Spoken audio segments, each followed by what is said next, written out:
When President Donald Trump entered office, he did not step into a neutral economic environment. He stepped into a system he openly believed had been structured against American interests for decades. His central message was simple but powerful. America had been taken advantage of in global trade, and that era was over. To understand why tariffs became one of his most aggressive tools, we need to understand the mindset behind that belief and the economic realities he was reacting to. For years before his presidency, the United States had been running a significant trade deficit with China. A trade deficit simply means the U.S. was importing far more goods from China than it was exporting to China. This imbalance had grown into hundreds of billions of dollars annually. Trump viewed that number not as a neutral accounting result, but as proof of weakness. In his perspective, if America was buying more than it was selling, it meant America was losing leverage. His argument went deeper than just numbers. He believed that China had built its economic rise by exploiting weaknesses in the global trading system. He accused China of manipulating its currency to keep exports cheap. He claimed Chinese firms received heavy government subsidies, giving them unfair advantages. He repeatedly raised concerns about intellectual property theft, arguing that American companies were losing innovation and technology to Chinese competitors without proper compensation. Whether every claim was universally agreed upon by economists is secondary to understanding this. Trump genuinely believed the system was structurally unfair. At the same time, large segments of American manufacturing had been shrinking for decades. Steel plants had closed, factory towns had struggled, middle-class industrial jobs had declined, globalization had increased efficiency and lowered consumer prices, but it had also redistributed production worldwide. Many American corporations moved manufacturing overseas to reduce costs, particularly to China, where labor was significantly cheaper. Shareholders benefited. Consumers enjoyed lower prices, but many American workers felt abandoned. Trump positioned himself as the defender of those workers. He argued that previous administrations had prioritized global integration over domestic strength. His solution was protectionism, an economic philosophy that favors shielding domestic industries from foreign competition.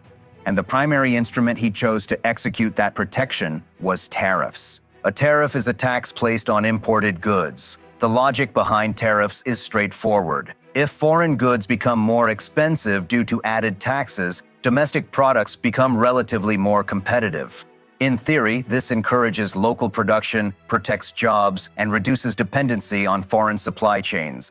In 2018, the administration imposed tariffs on steel and aluminum imports. Soon after, sweeping tariffs targeted hundreds of billions of dollars worth of Chinese goods. The strategy was deliberate. The administration aimed at sectors central to China's export economy. This was not symbolic. It was economic pressure at scale. Trump framed these actions as negotiation leverage. His background in business heavily influenced his approach. His strategy often followed a pattern: apply maximum pressure, create discomfort, and force the other side back to the negotiating table. In his view, prior leaders had been too passive. He believed confrontation would produce better trade agreements. However, global trade is not a simple bilateral contract between two negotiators. It is a deeply interconnected web of supply chains, capital flows, investment decisions, and multinational production networks. Many American companies relied on Chinese components for their final products. Electronics, machinery, consumer goods, many were built using globally sourced parts. When tariffs hit those imports, American companies felt the impact immediately through increased input costs. Supporters of the policy argued short-term pain was necessary for long-term structural reform. Critics argued the cost would fall largely on American consumers and businesses rather than on China. The administration maintained that China would absorb the economic pressure because its export-driven economy depended heavily on access to American markets. But China responded with retaliatory tariffs of its own. It targeted American agricultural exports, including soybeans, an industry critical to U.S. farmers. This retaliation exposed the complexity of trade wars. When one side imposes tariffs, the other side can respond symmetrically or strategically. Trade wars rarely remain one-sided. The administration provided financial assistance packages to American farmers affected by retaliation. This was an acknowledgement that domestic industries were indeed experiencing blowback. However, the broader objective remained unchanged: reduce the trade deficit, force China into structural concessions, and rebalance economic power. Another dimension behind the tariff policy was national security. The administration argued that dependence on foreign manufacturing, especially in critical materials like steel, could pose strategic risks. In times of geopolitical tension or conflict, reliance on foreign supply chains could weaken national resilience. Tariffs were framed not only as economic tools, but also as security safeguards. It is also important to understand the political landscape at the time. Many voters in industrial regions felt globalization had not delivered on its promises. Automation and offshoring had transformed local economies. Trump tapped into that frustration. Tariffs symbolized action. They demonstrated visible resistance to a system many believed had ignored them. Economists remained divided. Some argued that trade deficits are not inherently harmful, pointing out that deficits can reflect strong consumer demand and global confidence in the U.S. economy. Others acknowledged that while trade imbalances are complex, certain unfair trade practices deserve confrontation. The debate was not simply about numbers. It was about philosophy, free trade versus strategic protection. Financial markets reacted with volatility. Businesses delayed investments due to uncertainty. Companies reassessed supply chains. Some began diversifying manufacturing to countries outside China.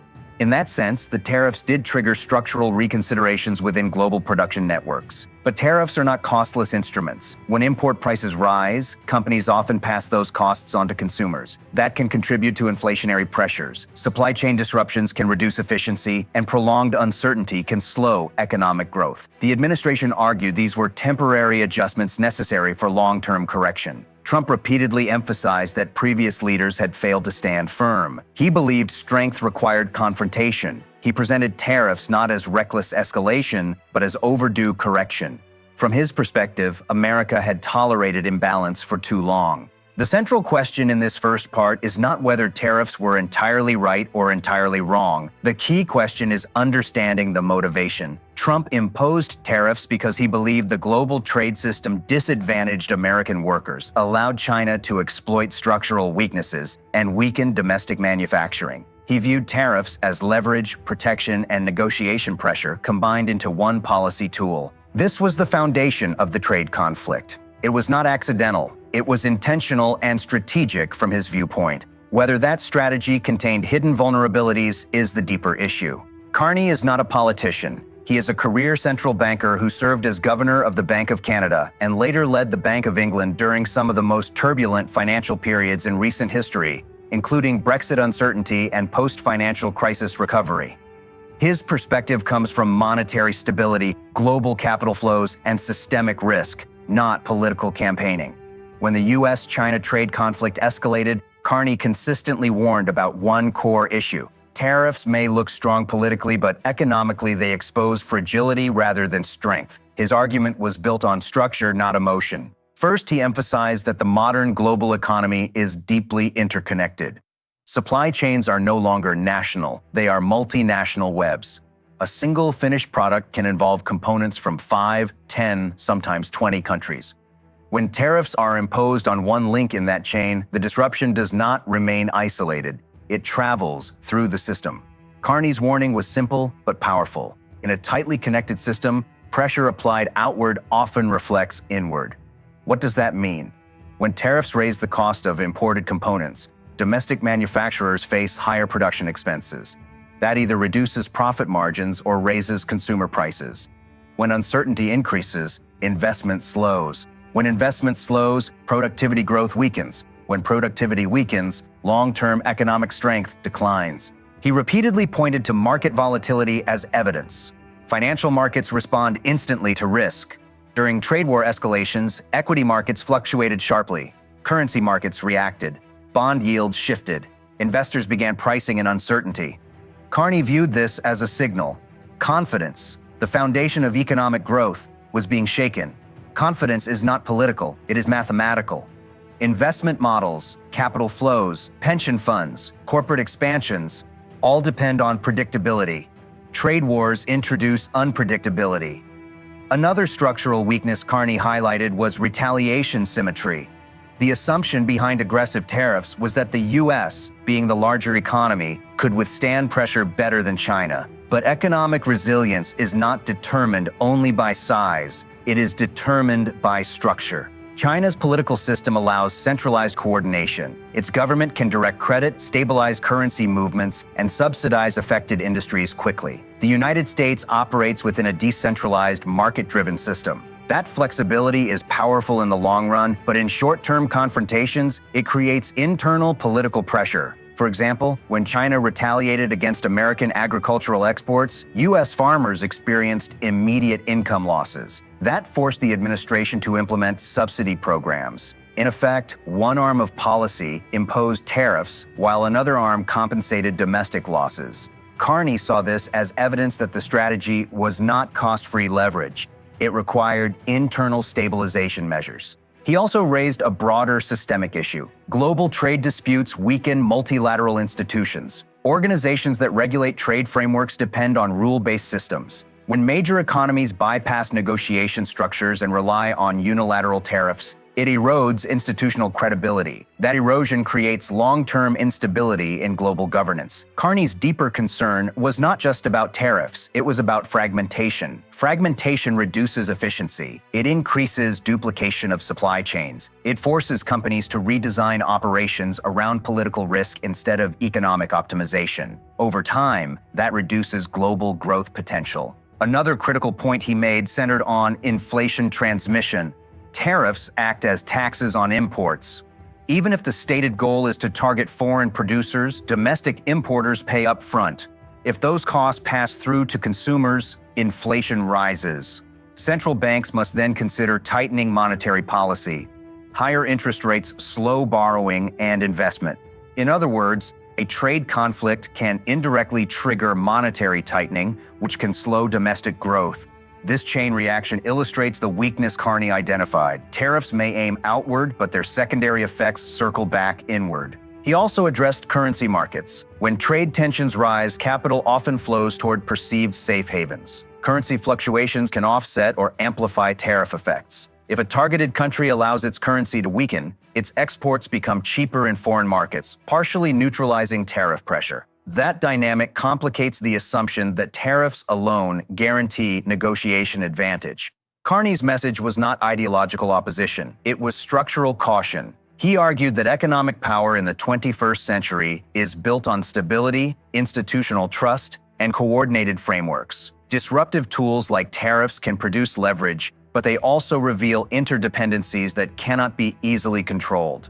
He stressed that global growth had already been moderating during the trade conflict period.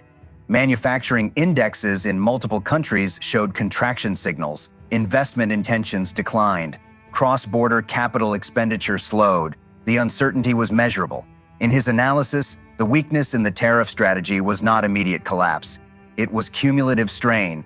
Short-term pressure might secure limited concessions, but prolonged unpredictability damages supply chains, discourages long-term capital formation, and reduces efficiency gains achieved through decades of globalization. Another subtle but important weakness Carney implied involved credibility cycles. Markets and governments assess how consistent policies are.